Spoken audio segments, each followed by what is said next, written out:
अब जब हूथी ने धमकी दे दी सऊदी अरब को और कह दिया कि सऊदी अरब के लिंक वाले जहाज लाल सागर में नहीं आ सकते, तो उसी वक्त मैंने बताया था कि सऊदी अरब ने अमेरिका से बात की है, यानी बिन सलमान ने ट्रंप से बात की है। उसके बाद मोहम्मद बिन सलमान ने कई और, है ना, दूसरे अपने साथियों से बात की और फिर उसके बाद ये धमकी दी। सऊदी अरब ने कहा है कि जो धमकी हमें दी गई है और हमारा जो रास्ता बंद किया गया है हमारे लिए, हम उसका ताकत से जवाब देंगे। तो यानी सऊदी अरब वर्सेस यमन का अलग एक जंगी रूप शुरू होने वाला है। यमन की जो सरकार है वो अमेरिका और इजराइल और सऊदी समर्थक है। यमन को दो हिस्से में समझिए। यमन में दो ग्रुप हैं। एक ग्रुप हूथी का है। हूथी के इलाके में जो इलाके आते हैं, जो एरिया कवर करते हैं हूथी, वहां पर वो अपना कानून चलाते हैं, अपनी सरकार चलाते हैं। अब रह गया यमन का ऑफिशियल, यमन की सरकार का इलाका, वो मान्यता प्राप्त है, उसको पूरा कंट्रोल सऊदी अरब करता है। सऊदी अरब यमन को, उनकी गवर्नमेंट को पूरा सपोर्ट करता है। तो ये बात जो अब बताने वाला हूं, ऐसे बयान की हमें पूरी उम्मीद थी। यमन की जो सरकार है ऑफिशियल, उनके प्रधानमंत्री ने ऐलान किया है कि हमारे मुल्क के जो हूथी संगठन है विपक्ष की, ये लोग यमन को ईरान की जंग में घसीट रहे हैं। इसके बाद यमन के हूथीज ने एक वीडियो जारी किया है जिसमें हूथी के कमांडर ऐलान कर रहे हैं, नेवल ब्लॉकेज जो लगाया गया है उसका ऐलान किया गया है कि सऊदी अरब के खिलाफ हमने जंग का ऐलान कर दिया है, समुद्री रास्ते उसके लिए बंद कर दिए हैं, हमारा नेवल ब्लॉकेज शुरू हो चुका है। वहीं ईरानियन ऑफिशियल ने कहा है जो एग्रीमेंट किया गया था अमेरिका ने कोई पूरा नहीं किया है। हमारे पैसे अनफ्रीज करने का वादा किया था अमेरिका ने, लेकिन हमारा 1 रुपया भी अभी अनफ्रीज नहीं किया गया है। दोबारा जो ये जंग शुरू हुई है, चाहे छोटी मोटी कहिए, चोटें आई हैं अमरीकी फौजियों को।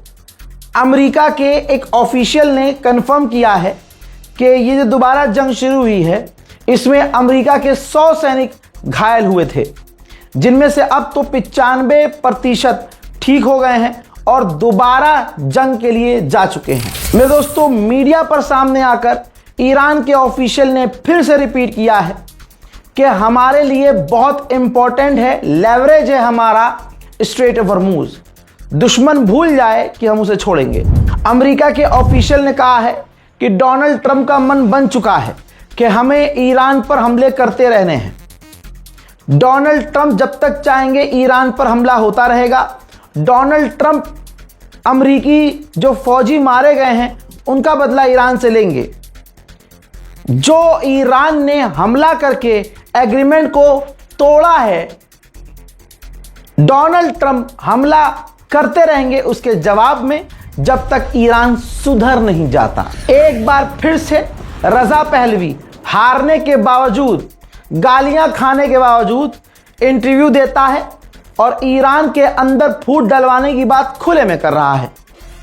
कहता है कि ईरान के अंदर घुसपैठ जरूरी है ताकि ईरान के लोग बच सकें। किससे बच सकें?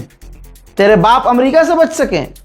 तो एक बार फिर से ईरानियों को भड़काने की कोशिश की जा रही है। हजरात मोहतरम, इसी बीच में यह खबर आती है कि 10वीं रात को भी अमेरिका के सेंटकॉम ने ऐलान किया कि हमने ईरान के ऊपर बड़े हमले किए हैं, जिनमें कुछ जगह खास है, जैसे सिरिक के इलाके में बड़े हमले किए, Bandar Abbas, southern Iran, Bushehr nuclear power plant, इसके अलावा Chabahar, Konarak, southern Iran, Qeshm island, इसके अलावा कहा जा रहा है इस्फहान, सेंट्रल ईरान, यहां पर हमले किए गए।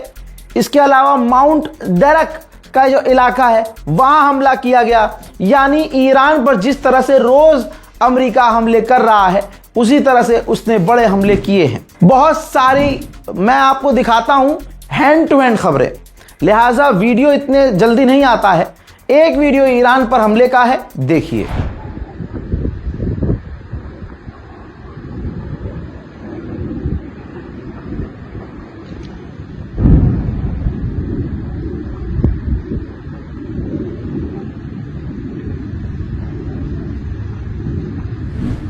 अब इसके बाद ईरान क्यों चुप रहता? ईरान ने पलटवार करने का वीडियो जारी किया है और साथ में बताया है, ये ईरान का हमला है दोस्तों, ध्यान दीजिएगा।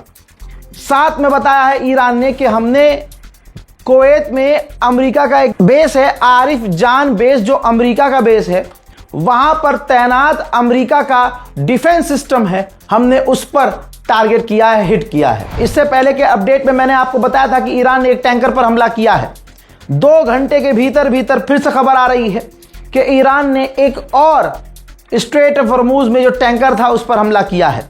अब ये कुछ घंटों के बाद पता चलेगा कि ये दोनों टैंकर किस देश के थे। वहां अमेरिका के ऑफिशियल्स कंफर्म कर रहे हैं कि ईरान से अभी भी बातचीत हमारी चल रही है। आगे क्या होना है नहीं पता। मेरे दोस्तों, सबको नजर आ गया, जो लठ पड़े हैं, जो स्टूडेंट को दिल्ली में लठ पड़े हैं। बस मैं इतना कहूंगा मेरे तमाम स्टूडेंट्स भाइयों, आपको जब लठ पड़े तो आपको याद आया कि इससे पहले शाहीन बाग में मुसलमानों को जब लठ पड़े थे और जामिया यूनिवर्सिटी में घुसकर दिल्ली पुलिस ने लठ बजाया था, तो आप लोगों ने नारे लगाए थे। भले ही अब आप नहीं मानेंगे, लेकिन आप लोगों ने नारे लगाए थे, दिल्ली पुलिस लठ बजाओ, हम तुम्हारे साथ हैं। फिर आज आप भी शिकार बन गए, क्योंकि उस वक्त आपने जुल्म के खिलाफ नहीं बोला। आज आपका भी नंबर लगा दिया गया। अभी भी हिंदू मुसलमान करने वाले लोगों से दूर रहिए, चाटुकारों से दूर रहिए। बीजेपी आरएसएस आपके साथ क्या कर रही है मुझे कुछ बताने की जरूरत थोड़ी है। आपने तो खुद सीनों पर और सर पर लठ खाया है, लड़कियों के सीनों को नोचा है, लड़कियों को जमीन पर पटक के मारा है।